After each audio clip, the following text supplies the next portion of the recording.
નીટના વિદ્યાર્થીઓ ખાસ કરીને બાયોલોજીમાં સામનો કરતા એક સામાન્ય સમસ્યા. આજકાલ નીટમાં સ્ટેટમેન્ટ આધારિત પ્રશ્નો આવે છે અને એ સ્ટેટમેન્ટ્સ એ જ લાઈનો છે જે એનસીઆરટીમાંથી લેવાયેલી હોય છે. આ લાઈનો યાદ રાખવી સરળ નથી અને વિદ્યાર્થીઓ ઘણીવાર ભૂલ કરે છે, જેના કારણે માર્ક્સ ગુમાવવાનો વારો આવે છે. એટલે હું એક પહેલ લાવ્યો છું જે આ સમસ્યાનો ઉકેલ લાવે છે. એ છે મારી પુસ્તક નીટ માટે ઝૂલોજીનું રિવિઝન અને માસ્ટરિંગ. હેલો, મારું નામ અરવિંદ કટારિયા છે અને મેં એક નવી પુસ્તક પ્રકાશિત કરી છે અને આ પુસ્તક આ સમસ્યાનું સંપૂર્ણ ઉકેલ આપે છે. આ તમારી એનસીઆરટીની સંકલ્પનાઓ અને તમારી કુલ પ્રશ્નો ઉકેલવાની કૌશલ્યમાં સુધારો કરે છે. આ નીટમાં તમારા માર્ક્સ સુરક્ષિત કરવામાં મદદ કરે છે. શું છે આ પુસ્તકમાં ખાસ શું છે? ચાલો હું તમને આ ઇન્ડેક્સ પેજ બતાવું જે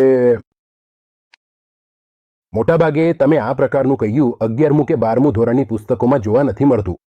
આ સામાન્ય રીતે માત્ર બેચલર, માસ્ટર અથવા ઉચ્ચ અભ્યાસની પુસ્તકોમાં જ જોવા મળે છે. તો ઇન્ડેક્સનો ફાયદો એ છે કે આપણે સીધા જ કોઈ શબ્દના પેજ નંબર પર જઈ શકીએ છીએ અને તમે સીધા ત્યાં જ જઈને તેને વાંચી શકો છો. આ સિવાય અહીં કેટલાક વધુ ફાયદા પણ છે. પહેલો ફાયદો એ છે કે તમે કોઈ પણ શબ્દ જુઓ ત્યારે તમને તેના અલગ અલગ પેજ નંબર મળી જાય છે. એટલે તમને સમજાય છે કે આ એક શબ્દ અમારી પુસ્તકમાં કેટલાય અલગ અલગ સ્થળે ઉપયોગ થયો છે. અહીં સુધી કે અમારી પુસ્તકમાં કે એનસીઆરટીમાં પણ કયા અધ્યાયોમાં તેનો ઉપયોગ થયો છે, તો આપણે એક સંબંધ સ્થાપી શકીએ છીએ. આપણે આ શબ્દના સંકલ્પનને આ અધ્યાયમાં, બીજા અધ્યાયમાં અને આવા અનેક અધ્યાયોમાં જોડીને જોઈ શકીએ છીએ. સાચું ને? હવે તમે ઇન્ડેક્સિંગનો ફાયદો સીધો પણ લઈ શકો છો. નીટના વિદ્યાર્થી તરીકે તમે સીધા જ ચકાસી શકો છો કે અહીં લખાયેલા શબ્દો તમને ખરેખર યાદ છે કે નહીં. શું આપણે તેમના અર્થો, તેમના સંકલ્પો, તેમના મુખ્ય મુદ્દાઓ જાણીએ છીએ કે નહીં? સાચું ને?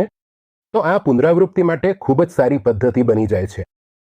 કારણ કે આ પુસ્તક મૂળભૂત રીતે એનસીઆરટીની લાઈનો પર આધારિત છે. ક્યારેક એવું બની શકે છે કે આપણે કોઈ પ્રશ્ન વાંચીએ અને તેના અર્થને આપણા મનમાં અલગ રીતે સમજીએ અને તેના આધારે અલગ જવાબ આપી દઈએ. પણ મેં આ પુસ્તક એનસીઆરટીની લાઈન ટુ લાઈન સ્ટેટમેન્ટ્સના આધારે તૈયાર કર્યું છે.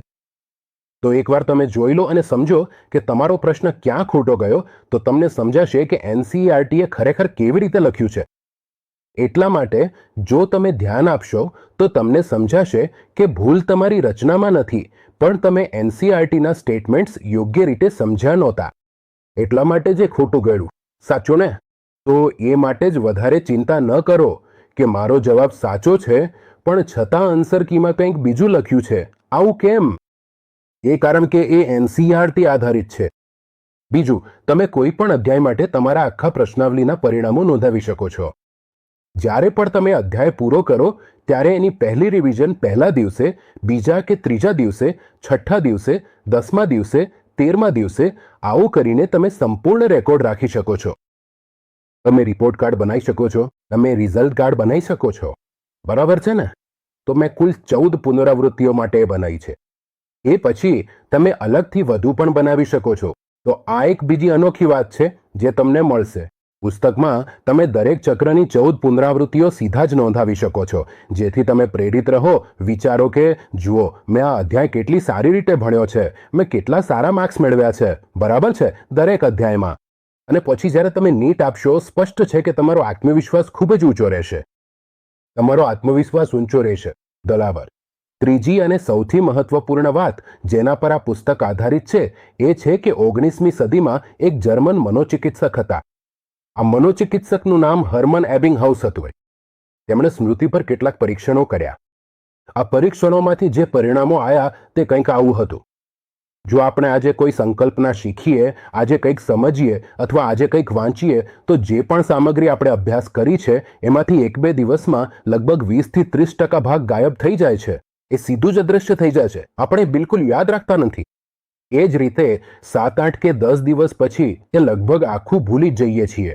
માત્ર 10 થી 20% જ બાકી રહે છે. તો તેમણે એક પ્રયોગ કર્યો કે જો આપણે 2 દિવસ પછી, એટલે કે આજે કંઈક ભણીએ અને પછી 3 દિવસ પછી ફરીથી વાંચીએ, પછી 6 દિવસ પછી, પછી 10 દિવસ પછી, પછી 15 દિવસ પછી અને પછી 30 દિવસ પછી એ જ વસ્તુ ફરીથી વાંચીએ તો શું થાય છે? જો આપણે આવી રીતે વારંવાર એ જ સામગ્રીનું પુનરાવર્તન કરતા રહીએ તો એ વસ્તુઓ યાદ થવા લાગે છે. હા, આ છે સ્પેસ્ડ રિપીટેશન અથવા સ્પેસ્ડ રિવિઝન નામની સંકલ્પના. તો આ પુસ્તક એ જ સંકલ્પના પર આધારિત છે. અમે એ વાતની પૂરી કોશિશ કરી છે કે દરેક અધ્યાયમાં એનસીઆરટીની દરેક લાઇન પર આધારિત પ્રશ્ન હોય અને તેનો જવાબ માત્ર એક શબ્દમાં હોય. જો તમે જુઓ તો આ પુસ્તક ખરેખર એક વિષય આધારિત પ્રશ્નાવલી છે અને એ માત્ર નીટ માટે જ ઉપયોગી નથી પણ બોર્ડના વિદ્યાર્થીઓ માટે પણ એટલી જ લાભદાયી છે. અને આ પ્રશ્નાવલી જે અમે બનાવી છે એ તમને કેવી રીતે ફાયદો કરશે એવું તમને સમજાવું છું. ઉદાહરણ તરીકે માનો કે તમે કોઈ પણ અધ્યાય ભણી રહ્યા છો. માનો કે એનિમલ કિંગડમ ચાલી રહ્યો છે તો તેમાં 5 પ્રશ્નાવલીઓ છે. તો જેમ જેમ તમે દરેક વિષય કવર કરો તેમ તેમ સંબંધિત સિનિયર પ્રશ્નોનો પ્રયાસ કરો. પહેલા એનસીઆરટી એકવાર વાંચો. એનસીઆરટી વાંચ્યા પછી તમે સિનિયરનો પ્રયાસ કરશો, બરાબર છે ને? તો તમે એક દિવસમાં પ્રશ્નોનો એકવાર પ્રયાસ કર્યો. હવે ભવિષ્યની પુનરાવૃત્તિઓ તમારા કેલેન્ડરમાં શેડ્યુલ કરો, જેમ કે આજથી 3 દિવસ પછી, 6 દિવસ પછી, 10 દિવસ પછી, 30 દિવસ પછી. આ રીતે શેડ્યુલ કરો જેથી તમને એ જ પ્રશ્ન એટલી વખત પુનરાવર્તિ કરવો પડે, બરાબર છે ને? લગભગ 1 મહિને 5 વખત. જ્યારે તમે આ સ્પેસ્ડ ડિવિઝન કરો છો ત્યારે તમને માત્ર એકવાર અભ્યાસ કરવો પડે છે, બરાબર છે ને? પણ પ્રશ્નો 5 વખત કરવાના છે. એકવાર વાંચ્યા પછી જ્યારે તમે 4થી કે 5મી વખત પહોંચો ત્યારે લગભગ બધા તમારા જવાબો સાચા આવશે, 100% સાચા. તો આવું કેમ બન્યું? આનું કારણ બહુ સરળ છે ભાઈ. જે કંઈ આપણે ભૂલી ગયા હતા એ આપણે ફરી યાદ કરી લીધું. થોડા દિવસો પછી આપણે એ પ્રશ્ન ફરી કર્યો અને તેનો જવાબ ચકાસ્યો. જો આપણે કરી શક્યા નહીં તો આ રીતે જે કંઈ આપણા મનમાંથી ભૂસી ગયું હતું એ ફરી પાછું આવી જાય છે, બરાબર છે? બાકીના મોટાભાગના વિષય તો લગભગ યાદ થઈ ગયા હતા, તો બી જીકે 3જી રિવિઝનમાં ભૂલાયેલું કન્ટેન્ટ ફરીથી યાદ આવી ગયું. સમજાય છે ને? એ ફરીથી પોતાની જગ્યાએ આવી ગયું. આ રીતે આપણું સ્મરણ શક્તિ સતત વધતી જાય છે. તો અહીં મેં એ પણ સમજાવ્યું છે કે આ પુસ્તક કેવી રીતે વાપરવું, આ પ્રશ્નો કેવી રીતે ઉકેલવા. તમે ધ્યાન આપશો કે જ્યારે પણ હું એનસીઆરટીમાંથી કોઈ પ્રશ્નાવલી ઉકેલું છું એ વિષય વાંચ્યા પછી, એ અધ્યાય વાંચ્યા પછી એ થઈ જશે. આપણે પ્રશ્નાવલી પ્રમાણે કેટલાક વિષયો પસંદ કરી શકીએ છીએ. ઉદાહરણ તરીકે એનિમલ કિંગડમની પ્રથમ પ્રશ્નાવલીમાં માનીએ કે માત્ર 3 જ ફાયલા છે. એમાં પરિચય, પોરીફેરા અને સિલેન્ટેરેટા છે. બધા 3 આવરી લેવાયા છે. જો માત્ર આ 3 જ હોય તો ફક્ત આ જ વાંચો અને આ પ્રશ્નાવલી ઉકેલો. હવે પ્રશ્નાવલી કેવી રીતે ઉકેલવી? આ પુસ્તક તમારું પરિણામ કાર્ડ પણ બનશે અને આ પુસ્તકમાં તમને બધી માહિતી સીધી જ દેખાશે. કંઈ અલગથી લખવાની જરૂર નથી, જેમ કે કયા પ્રશ્નો સાચા હતા અને કયા ખોટા, કે તેને અલગથી નોંધવાની જરૂર નથી. પણ છતાં લખવાની કોઈ જરૂર નથી. આ ખુદ બતાવેલી છે. એવી રીતે બતાવશે જે રીત મેં તમને કહી છે કે તમારે કરવાનું એ છે કે જે પ્રશ્ન તમે ઉકેલો તેને ખાસ રંગની પેનથી ગોળ કરો, બરાબર છે? તો તમે જે પ્રશ્નો ઉકેલો એ દરેક માટે આવું જ કરતા રહો અને જે પ્રશ્નો તમે ઉકેલતા નથી તેમને એમ જ છોડી દો, એને ગોળ ન કરો. પછી જ્યારે તમારી પ્રશ્નાવલી પૂરી થાય ત્યારબાદ તમે તેને ચેક કરો. જવાબો પાછળ આપેલા છે, જેમ કે મેં આપ્યા છે. તો જ્યારે તમે જવાબો ચેક કરો, સાચો હોય તો સાચોનું નિશાન કરો અને ખોટો હોય તો ખોટોનું નિશાન કરો, બરાબર છે? અને તમારે આ એ જ રંગથી કરવું છે જે રંગથી તમે પ્રશ્ન ઉકેલ્યો હતો, એ જ રંગથી. હવે જ્યારે તમે બીજું વખત કરો ત્યારે રંગ બદલી દો અને જેમ તમે અગાઉના ગોળ પર ફરીથી ગોળ કરતા જશો તમને પ્રેરણા મળશે કે હા, મેં આ પ્રશ્ન 1 મહિને 5 વખત કર્યો છે, બરાબર. પછી તમારે તેને ફરીથી કરવું છે.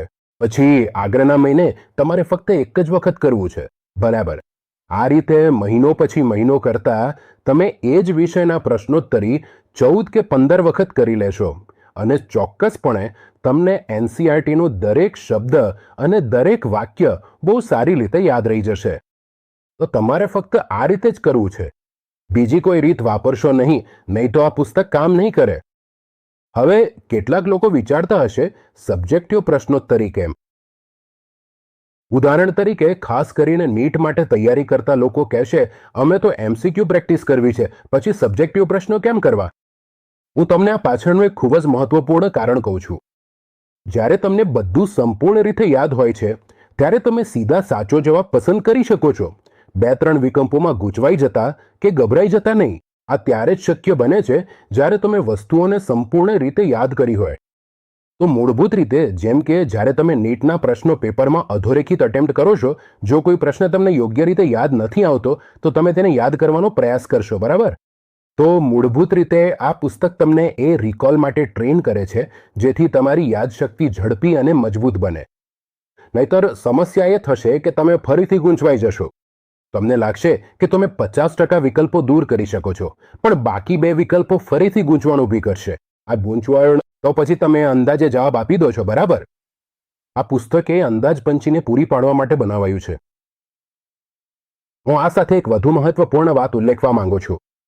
પરીક્ષામાં જે રિકોલ મિકેનિઝમ આપણે જનરેટ કરવાનો પ્રયાસ કરીએ છીએ, એ તો આપણે આખું વર્ષ ક્યારે પ્રેક્ટિસ જ નથી કર્યું. આખું વર્ષ 4 વિકલ્પોમાંથી આપણે એ જ પસંદ કરીએ છીએ જે સાચો લાગે છે, કે જે સૌથી નજીક લાગે છે. પણ જો તમે પરીક્ષામાં પણ એ જ કરો તો તમારા ગુણ ઘટી જશે, અને જો તમે એવું યાદ કરવાનો પ્રયાસ કરો જે આખું વર્ષ ક્યારેય કર્યું જ નથી, તો તમને વધુ બ્લેકઆઉટ અને વધુ ગૂંચવણ થશે. એટલે જો તમે શરૂઆતથી જ આ રિકોલ મિકેનિઝમને સક્રિય કરો અને તમારી ભૂલો ઝડપાઈ જાય ત્યારે તમે તેને સુધારો, જેમ આપણે ચર્ચા કરી હતી, તો તમે તેને વધુ સુધારી શકો અને તમારા કન્સેપ્ટ્સ અને સ્ટેટમેન્ટ્સ વધુ સ્પષ્ટ બનશે. સંપૂર્ણ રીતે એકદમ પરફેક્ટ. એવી રીતે તે તૈયાર થશે અને તમે સીધા જ જવાબ સુધી પહોંચી જશો. મને લાગે છે કે દરેકને મારી વાત સમજાઈ ગઈ હશે. હજી પણ જો કોઈને કોઈ શંકા હોય અથવા કોઈ ગેરસમજ થાય તો તમે મને સીધા મેસેજ કરી શકો છો. મારો નંબર છે 8683012348. બરાબર છે? ખૂબ ખૂબ આભાર અને પુસ્તક માટે શુભેચ્છાઓ.